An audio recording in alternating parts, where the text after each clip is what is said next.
Welcome back, everyone, to another exciting episode of the Attract and Stand Out podcast. I am your host, Darlene Hawley, and I am so excited to have you here today because I'm going to be interviewing Ellin Sidell. She's a leadership strategist and executive coach for corporate leaders, professionals, and teams who want to master the skill of influence and drive meaningful change.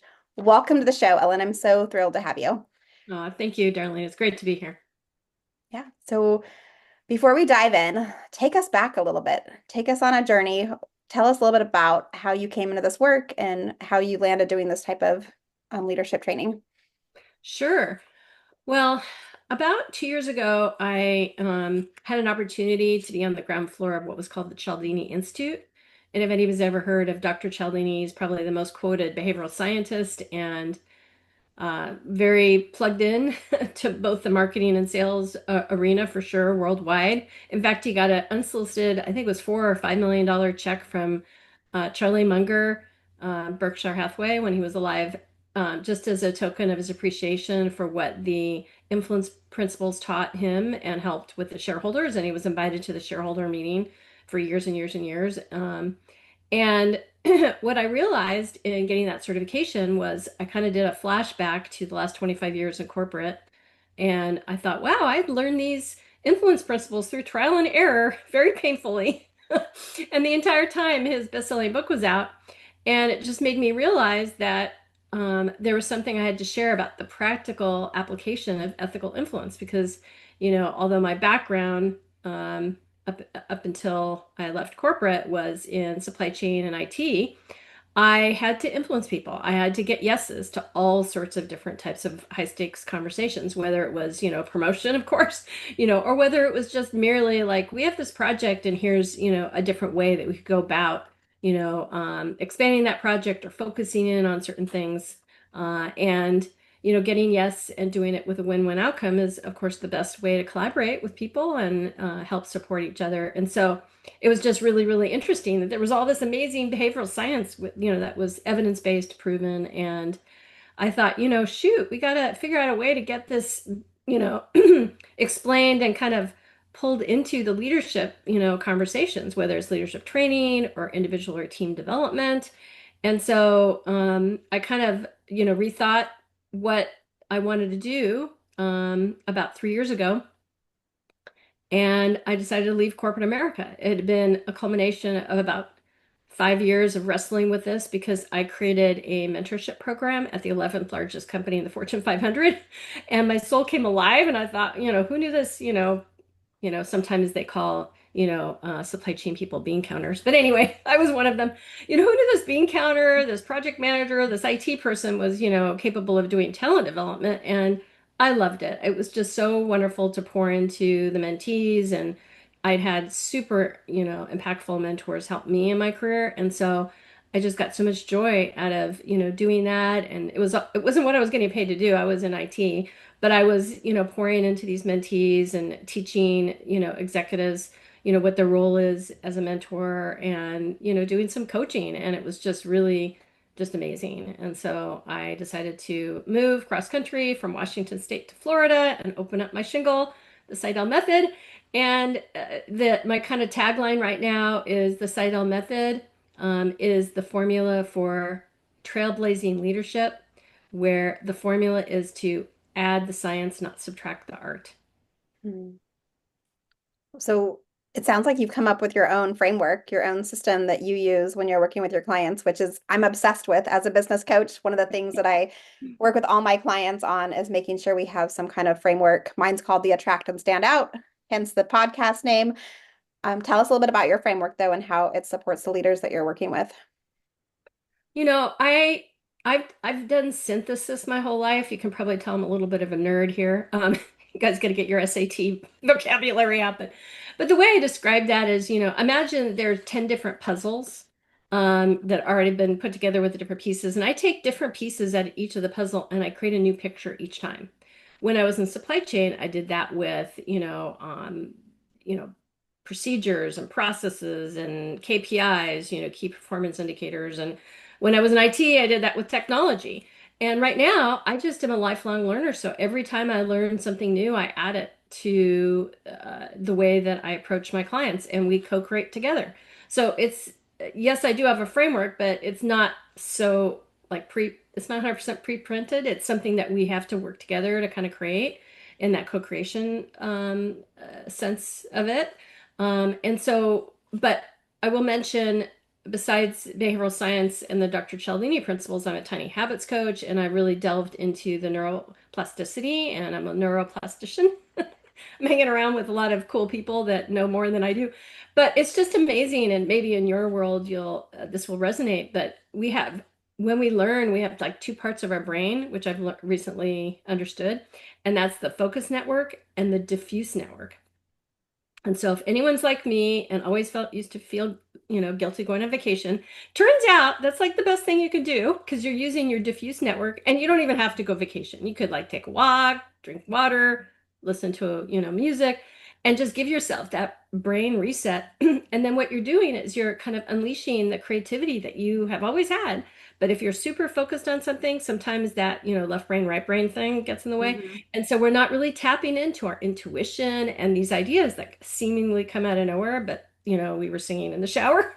So whatever the situation might be. And so I just love thinking about, the art and the science of leadership and how we can all be better.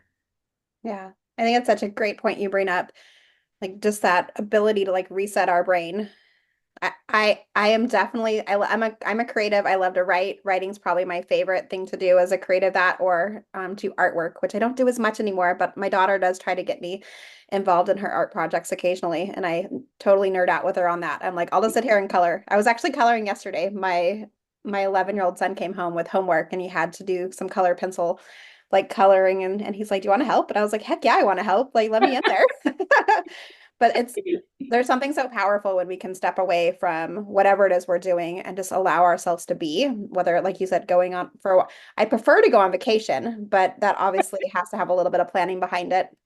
But those moments during the day, like for me, it's just stepping out in my backyard and sometimes laying in my lounge chair or standing barefoot in the grass in my front yard, just to kind of reconnect with my soul, reconnect with my energy.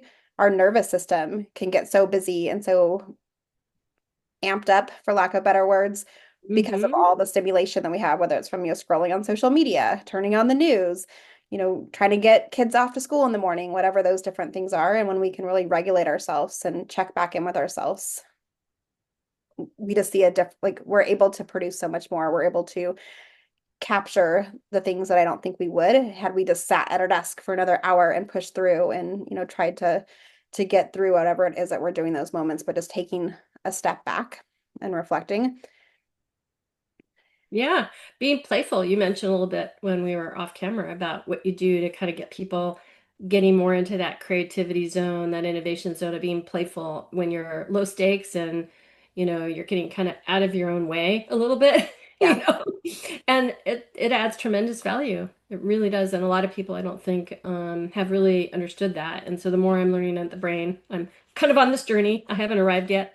Yeah. In fact, I always laugh. I go, I think God has a sense of humor if you believe God with God or even grand overall designer. But like, imagine if you will, because when I was in supply chain, I'd been in doing that for 30 years, that, all of the knowledge of supply chain that I held, in my brain was 100 and I was at 90. That meant I was pretty good. I didn't retain everything, but I retained 90%. Yeah. Well, the minute you become even just a little bit aware, the denominator goes to 1,000. All of a sudden, you're at 9%. So you have to have a lot of humility. The more awareness there is, the more we are aware how much we hardly know. But it doesn't mean we don't stop us from being curious and leaning in and applying what we do know, to make, relationships better and outcomes better. So, Yeah. I always say I'm a lifetime learner and I'm learning this stuff so I can teach it to other people. And I definitely teach what I've had to learn the hard way and what I've had to really study, especially as, a communication and confidence coach, and focusing on like our nervous system and the sensations that come up in those moments when we go to speak. I teach this because, man, I struggled with it. And I still am constantly learning and growing and changing and shifting and learning something new about myself or working with a client and hearing, their perspective of something that they're feeling in their body or what emotions are coming up when they go to speak and have those hard stake conversations. And it helps me so much more as just an individual. I think entrepreneurship's like the greatest life lesson we can ever have because we're constantly learning, constantly growing, constantly shifting. You And the mean we're outside of our comfort zone a lot, Darlene? yes, every I'm single just dang saying day. with a little bit of humor, yeah. Yeah. I Yeah. know, but it's also kind of the, the juice, like if we were, life would be too boring if we were always in our comfort zone. Yeah. I mean, boring might kind of sounds a little good some days, right? But I definitely True. prefer to be stretched and to grow and then Yeah, there's I can be boring on the weekends when I'm yes. recouping, but Monday through Friday, I want the good juice. Yes, exactly. So Ellen, tell me a little bit. You've had your business for a few years now. Share a little bit of like what's been the things that really work for you as an entrepreneur and a business owner as you've been putting yourself out there and being visible, marketing your business. Like what's the secret sauce for you that's really helped you get to the place that you're at today?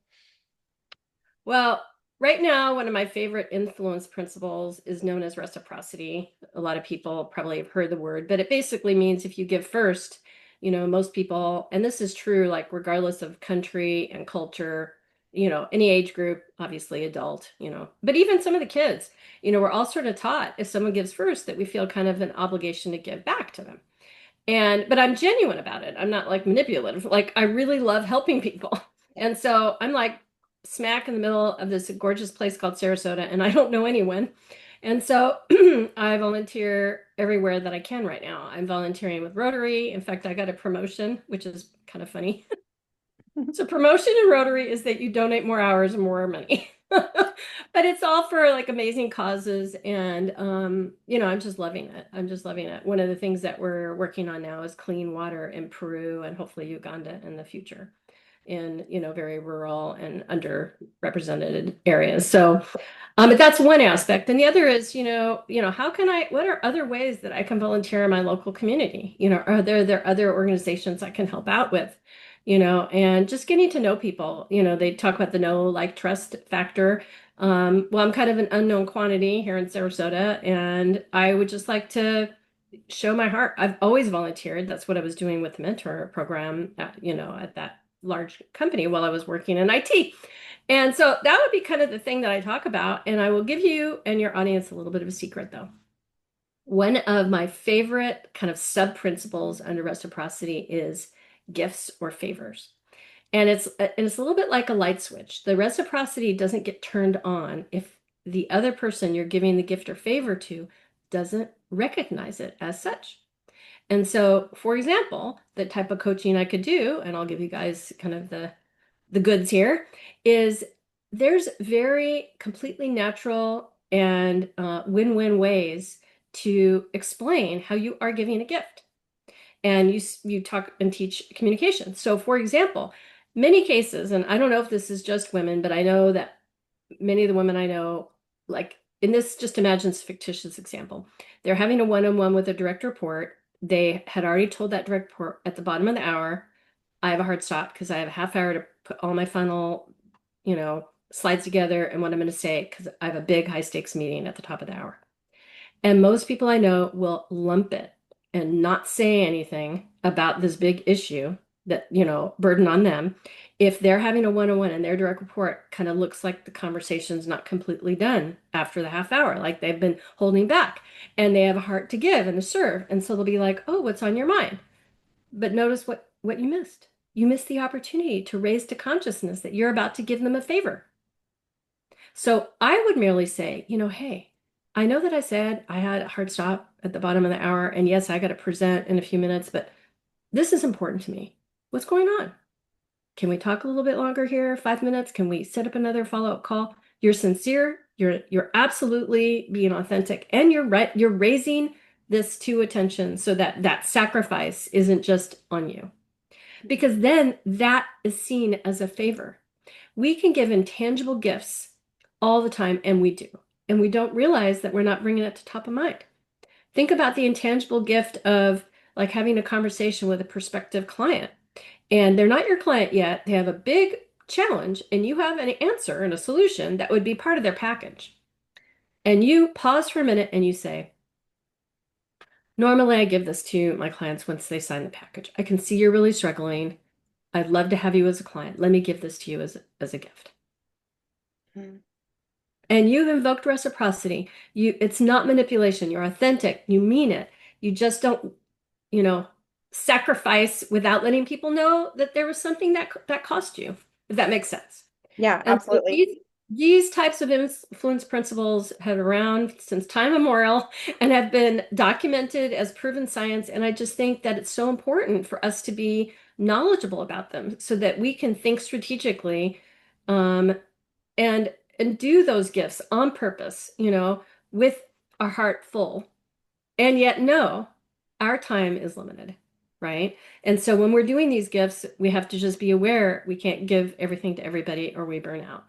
And so, when is it appropriate? When is it, the right time to give that gift? And I think it's always appropriate to let people know. And you're not in their face about it. You're not manipulating them. You're just sharing.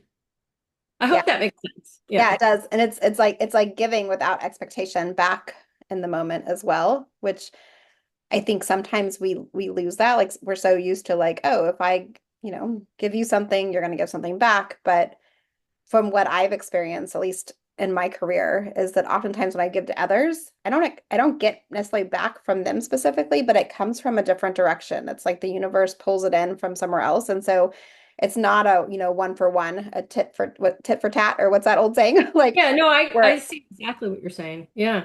Actually, there's a really great quote by Dr. Frankel, and I've been really leaning into it this year, and I'm gonna really not say it perfectly right, but it's perfect. something like success, you cannot go directly after success. Success or happiness ensues. It's the byproduct, the unexpected byproduct of of doing something greater than yourself. Mhm. Which was kind of an interesting thing because, this Menti ring program that I created, I had a whole bunch of byproducts out of that. My soul came alive. Like I learned and networked, with so many people in that company. And I actually have a really good friend who's still running the program. It's probably been 2, 3 years, beyond the 5 years and 200 people that I was able to help, get impacted. And it's going strong. And so it's such a cool thing. And it's, people think, oh, what's the formula for sex? Well, success, put a target out and go for it. Well, it's like that, I'm older now. So it's like the thing in your eye, the floater. The minute you look at it, it scurries away. That's kind of like success. But we get to define the meaning. And I don't know if you knew, but Dr. Frankel was all about logotherapy, which is defining the meaning. And he has his very amazing book, The Man's Search for Meaning. And so, what does this mean? That means to the extent that we can think about that greater big thing that we want to accomplish, the the success and the meaning, and that will kind of come out of that. I don't know if that makes sense, but I just Yeah. thought I'd put It, on it my made me think of like when we're going for success, whatever our goal is, whatever we're trying to reach, like oftentimes we're looking for the destination, but we learn so much during the journey. And that destination might change or shift or alter on that during our time because we're enjoying the journey and we're having fun with it and we're exploring, and we're being curious, and we're, you know, it makes me like even if we go on vacation, like sometimes you have a plan and all best plans sometimes, go awry. You get a flat tire on the drive, things switch up, things change, but you get to and just enjoy the journey that you're on in the moment and know that That's it's beautiful. it's a moving target in some And I ways. love it because you bring in the somatic piece. For years, I was very good at compartmentalization, so I didn't really kind of listen to my gut. And I am way more tapped into my gut these days because my brain could override my gut, be like, oh, I don't feel good about that. Too bad. You gotta like, and I worked myself, I think, into cancer 3 times, honestly, because I was working 80, 90-hour weeks for decades, and I was like, okay, we gotta like finally listen to the wisdom of the body, you know, and you kind of bring that up. It's like, okay, so I'm gonna enjoy the journey. Like, what's my body telling me? What's the wisdom of what I'm going through right now? And just having that time for reflection, I think it just adds a lot. Yeah. Yeah, there's something powerful when we actually listen to our gut. And oh, like I see that you're telling me something. Like, hold on for a second. Let me lean into what I'm feeling. I I, I always I forget how many years ago, it was probably like prior to the pandemic at this point, but I read a quote that when I say yes to this, I'm saying no to my actual goals and the things that I'm looking for because I'm definitely a nurturer, a healer, a lover. Like I want to help everybody. I would give anybody anything, and oftentimes it would be to the detriment of myself. And I've had to learn over the years that when I actually say yes to things that light me up and excite me, that feel good, then I show up with the right kind of energy and it's worth every single second of it. And when I say yes, when I really mean no, like I can tell inside my body, like how I show up, how the interactions, the engagement is different. And I still give my whole heart in those moments, but there's something different about my energy and how I'm able to give when I really like put it through that lens of like, this is, yes, this is something I want to do versus I'm just saying yes because of obligation or because I feel like I should or because I've always said yes before. Of course, I'll help with the PTA. Of course, I'll help, you know, do this one, like whatever that there's a million things that can come up in a day, right? But I think we're Hmm. more in tune with ourselves when we really can sit back and say, let me think about it for a minute, or even just not responding to that email immediately or that text and really sitting with whatever the question is and like what is my gut telling me? What's my intuition saying in this moment? And let me make it the right choice for how I actually want to show up in the world. Well, I laugh at myself. I like ironies. And so I was reading this really great book called Dr. Cloud wrote the book. It's called Necessary Endings. And I'm in corporate. I run this Mentiver program for like 4.5 years, and I'm not finishing a book. And you should see, like, I'm kind of a book hoarder. You can't see all my books behind me, but that's just a little bit. And so I'm like, I never not finish a book. And I was like, okay, Ellen, irony alert, you're not finishing a book called Necessary Endings. Like, why? And all of a sudden, it's like because I'm going to come to a conclusion that this chapter of corporate is done to pursue what my soul kind of caught fire on, and pursue being a coach and having my own business, and it's kind of a funny thing, and I'm sure someone more attuned to their gut might have reached the conclusion faster than I did. But it was like, it was just this huge realization, and it was just a wonderful thing. And it's opened up this entire chapter. I mean, here I get to meet like really cool people like you and be on podcasts. Yeah, As just a side bonus, I mean, the other thing is, just seeing the delight in other people's eyes, whether my coachees or teams or leaders that are having their own realizations, that's the most important currency in my view. absolutely. Ellen, I know you wrote a book, or can you tell us a little bit about it and what you wrote on? Oh, sure. So this is my book. It's called The Influence Advantage, and I wrote it with 5 other founding members of the Cialdini Institute, and we give you guys practical examples of how we and each of us have kind of a different background, how we employed to win-win outcomes, this idea of influence, this idea of getting a yes. And mine is through my corporate career of the last 25 years. And I kind of weave the stories of how kind of one job got me to another job and what were the influence principles and the kind of peak moments. But I do it through the lens. There's 7 principles and a kind of a bonus principle, but I do it through the lens of these 3 winning strategies: partnership, mentorship, and sponsorship. And I'm kind of a word nerd, so forgive me for a minute. But partnership, the actual etymology, it means to share power, the word partner. Mentorship, the etymology men is to think, so you get like a thinking partner. And then a sponsorship is someone who will be in a room that you don't have access to, that will put their political capital on the line for you, whether it's a direct promotion, whether it's a stretch assignment, whether it's getting you in front of the right people for, job shadowing, whatever it might be. And having those 3 strategies being kind of top of mind. At the end of the day, I'm trying to help the younger version of me when I was in my 20s and I got promoted to a supervisor and didn't know what I was doing. It's like, flash forward a few decades, it's like maybe I don't have all the answers because remember my fun little division of math, but I've got some answers. And to the extent that that could help, the former me, and it doesn't have to be, the 20 or 30-year-old, because like we said, I just don't think the science, this behavioral science is really talked about as much. And I find it super interesting and cool and hope others will also. Yeah, I love it. that piece of helping our younger self. Like if it's one of my favorite questions when people ask, like, what would you tell your younger self? Because oh, so much. Like how much time do we have? Let's pull up a chair and have some coffee. Like I would love to sit with like 5-year-old Darlene, 15-year-old, definitely like 20 something. We learn so much over the time, and it would be such a gift and a blessing if we knew what we knew now then, but also like the life lessons and how we the skills, the experiences, the things that we've taken on over the years have definitely shaped who we are today. And had we had this information then, I don't know, what would we look like? What would that be like?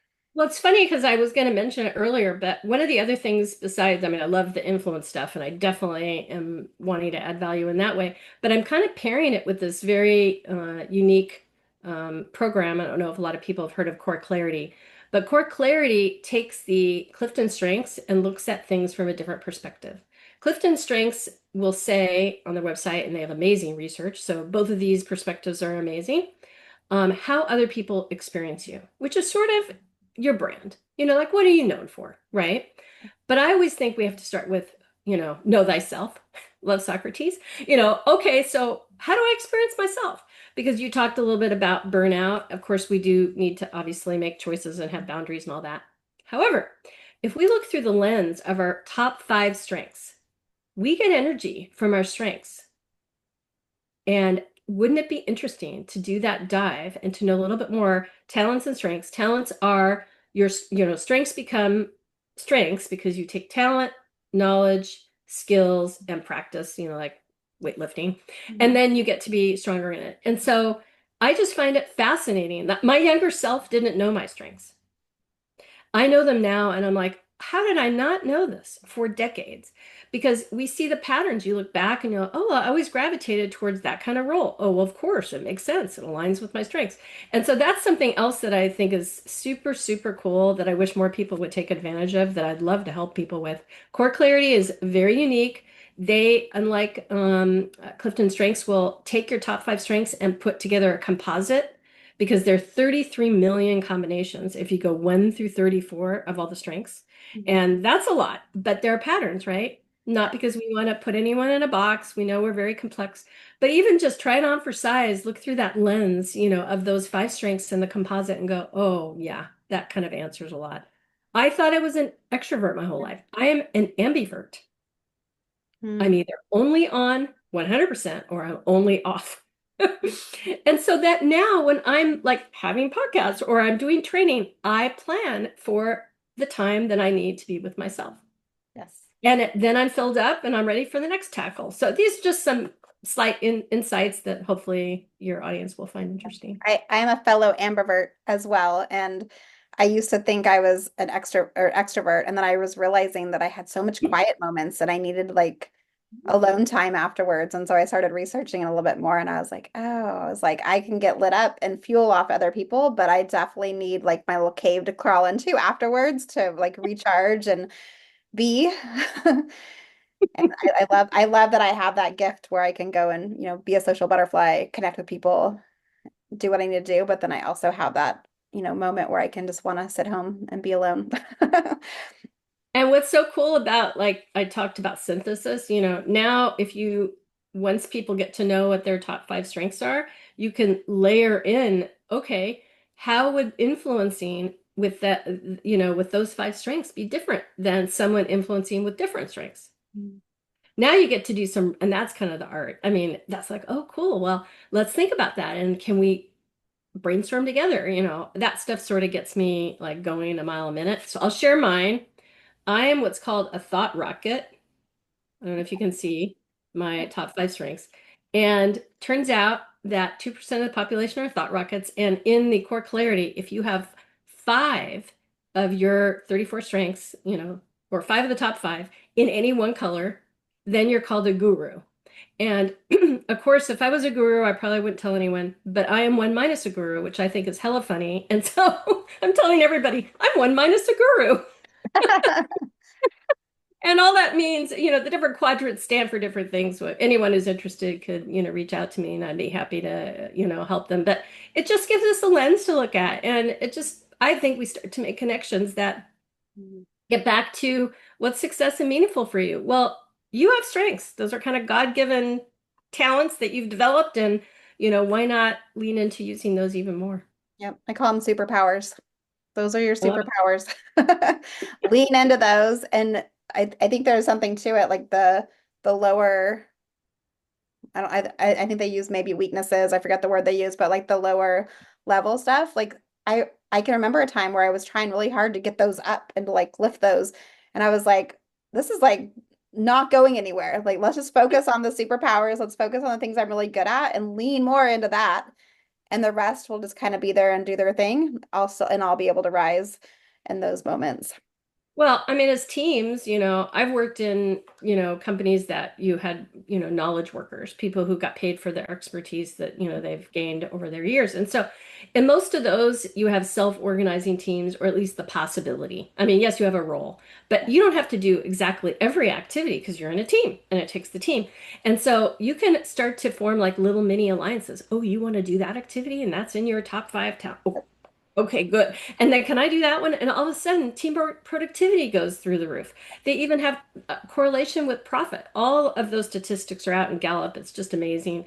And at the end of the day, we get more meaning. We actually, those people that are working on these teams and using their strengths actually have better well-being, self-reported better well-being. And so I just think it's like something that any manager, any individual, any leader at the company would be kind of crazy not to at least entertain the idea of what this could mean for their teams. Yeah. And layer in the communication and influence, and then you got to go gangbusters. Yeah. I was just talking with a client recently and she's hiring some new people in and we were looking at, well, these are your strengths. And these are the areas that you like, what are the things you don't love to do? What are the things that take forever? What are the things that you procrastinate on? Like all those different pieces. And so we hired somebody perfectly to complement where she struggled. And they actually are going to learn a lot from her because their strengths don't sit where her strengths are at. So it's like that ability to like bring people around you who can really lift you up because they're going to fill in some of those holes for you, especially as whether you're, as an entrepreneur who's running a business or if you're a leader in an organization, like bring people on to help support those areas, where you're where you just don't shine. They're not your Yeah. gift. They're not as easy. They take so much more brain power, so much more energy in those moments. Well, and it's super expensive in today's world to lose a good employee. Even if they're in the wrong seat of the bus, that's 50 to 200% of salary to replace them in the US. And that doesn't count their lost productivity while you're in the midst of trying to figure out how to hire and replace them. Yeah. And so, like, didn't you want to just retain them in a role where they're aligned with their strengths? Like put them in the right seat in the bus. And so I think that just makes a ton of sense. And, like I said, it's my latest thing that I just think is just dynamite and so helpful.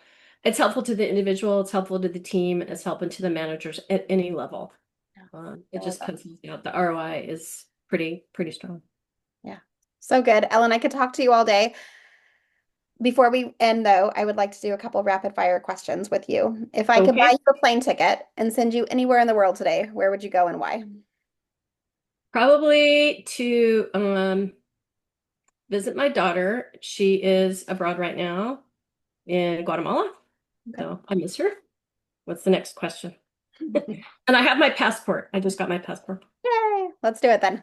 Um, when you need to reset, reflect, and recharge, what is it you like to do? Is there a place you like to go or something special that works for you? Right now, my guilty pleasure is watching Gilded Age reruns. Just to go to another land, with good character development and lots going on. Very good. Yeah. Or read a book. I love I will books. definitely say that I've been a little obsessed with Outlander lately. Oh, yeah, And I'm that's my other craving a one. trip to I went to the UK last summer and we like got on the tips of we went to Edinburgh in Scotland, but we didn't get to go into Scotland any further. We did mostly like the in between London and there. And I'm craving a trip back so bad. And the last question I have for you, if what does it mean to you when you think about the words attract and stand out?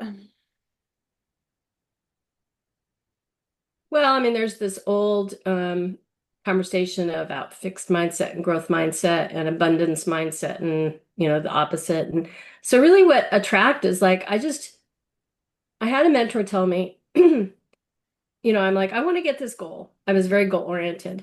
And he goes, and you want to be the person who actually achieves that goal. And so now I actually look at it kind of backwards. Like I'm all about growing myself to be the person that attains the goal. And so that's kind of what attraction is. How do I work on myself such that I find myself having amazingly interesting conversations with people like Darlene, and others, because that's the person I want to step into. I'm stepping into that person even today, and I'm stepping into the future me now. Like I go and do these kind of like thought process meditations, like what do I look like in 5 years, in 2 years, and step into myself. And then that standout becomes I'm just being me. I'm just being the me that I'm going to create and that I am creating. Mm. So beautiful. Ellin, thank you so much for being on the show. It's been such an honor to hear your story and take a dive deeper into the work that you're doing. Before we finish up, I know people are going to want to be like, Ellin, where do we find you? How do we connect? Where would you like to send them? You can go to my website. My name is spelled a little unique, so remember Ellen with an I, Sidell.com, and all my information, my book page is out there. And yeah, just love to help anybody who has anything that I can sew into them and do some reciprocity. Amazing. And we will make sure all of that information is in the show notes. So if you're driving, have no worries. You can click on it when you get home. Ellin, thank you so much for being on the show. Thank you for being here. And my listeners, thank you so much for listening to another episode of the Attract and Stand Out podcast. It would mean the world to me if you are new here. Hit follow, hit subscribe, whatever the button says these days. Leave a review, let us know your thoughts, and connect with myself or with Ellin and let us know your biggest takeaways from today's episode and what you're taking and how you're going to implement, because it only takes one baby step every single day to help us reach our goals and make that next version of ourselves. And as always, remember, I believe in you. You're allowed to stand out. You're allowed to shine. You're allowed to be you. We'll see you next time. Bye, everyone.